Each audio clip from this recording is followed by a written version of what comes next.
السلام علیکم۔ میں آپ سب سے گزارش کروں گا کہ ایک مرتبہ سورۃ فاتحہ اور 3 مرتبہ سورۃ اخلاص پڑھ کے ان کا ثواب ان مسلمانوں تک پہنچا دیں جو اس دنیا فانی سے جا چکے ہیں۔ وہ لوگ جن کو اللہ پسند کرتا ہو ان سے زیادہ خوش قسمت کون ہو سکتا ہے۔ جب اللہ کی ذات مل جائے تو پھر بندہ کسی چیز کا محتاج نہیں رہتا۔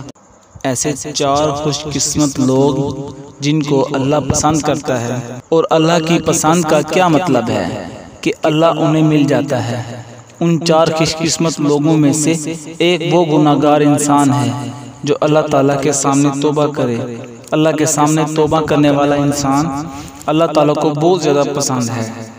ایک انسان دن رات گناہ کرتا ہے، اللہ تعالیٰ کی نافرمانیاں کرتا ہے، لیکن پھر بھی اللہ تعالیٰ اس پہ اپنے فضل کے راستے بند نہیں کرتا۔ آپ ذرا سوچیں کہ اللہ تعالیٰ ہمارے گناہوں کی وجہ سے، ہمارے نافرمانوں کی وجہ سے اپنی رحمت کے دروازے بند کر لے تو پھر ہم کہاں جائیں گے؟ ہمارے پاس دوسرا کون سا راستہ ہے؟ اسی لیے جب گناہگار بندہ اللہ تعالیٰ کے سامنے توبہ کرتا ہے، ایسا بندہ وہ خوش قسمت انسان ہے کہ جسے اللہ بھی پسند کرتا ہے۔ اور دوسرا خوش قسمت انسان وہ ہے جو اپنی جوانی کے اندر اللہ تعالیٰ کی عبادت کرے۔ جوانی کی عبادت بہت ہی کم لوگوں کو نصیب ہوتی ہے۔ ایک حدیث پاک کا مفہوم ہے کہ قیامت کے دن جب ہر بندے کو اپنی پڑی ہوگی، ہر انسان اسی فکر میں ہوگا کہ میں بچ جاؤں، تو اس وقت کچھ ایسے لوگ بھی ہوں گے جن کو اللہ تعالیٰ کا خاص سایہ نصیب ہوگا۔ ان لوگوں میں سے ایک وہ انسان ہوگا جس نے اپنی جوانی میں اللہ تعالیٰ کو یاد کیا، جوانی کے اندر عبادت کرتا رہا، کیونکہ جوانی کی عبادت بہت مشکل ہے۔ جب فتنے سر پہ کھڑے ہوتے ہیں، آدمی کے جذبات ہوتے ہیں، شیطان بھی پیچھے لگا ہوتا ہے، انسان کا نفس بھی نیک نہیں کرنے دیتا، تو ایسے وقت میں جو اللہ تعالیٰ کو یاد کرتا ہے، اس کی عبادت کرتا ہے، تو لازمی طور پر اللہ تعالیٰ پسند کرے گا، اور اللہ تعالیٰ کے پسند کرنے کی وجہ سے وہ انسان خوش قسمت بن جاتا ہے۔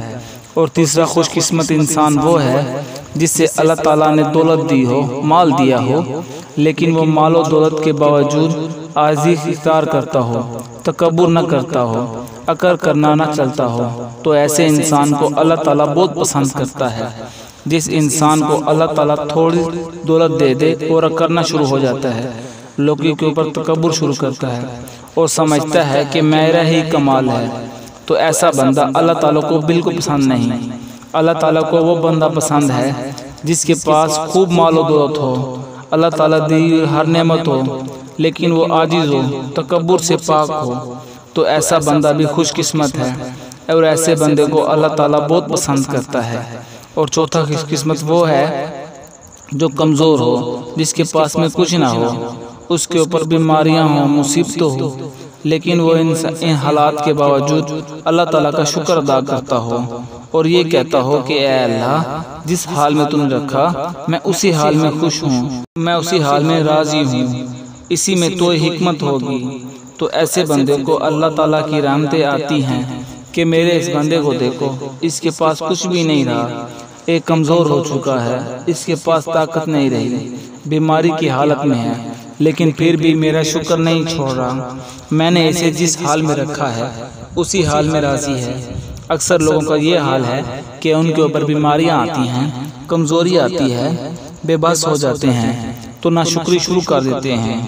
تو صبر کریں اور ہر حال میں اللہ تعالیٰ کا شکر ادا کریں۔ اگر آپ بھی چاہتے ہیں کہ ایسے لوگوں میں شامل ہو جائیں تو ایسے ہی اعمال بھی آپ بھی کریں، آپ بھی اللہ تعالیٰ کی پسندیدہ بن جائیں گے۔ اللہ تعالیٰ کے پسندیدہ بننا مشکل نہیں، ان صفات کو اپنے اندر لائیں اور اسلام کو پھیلانے میں ہمارا ساتھ دیں۔ جزاک اللہ۔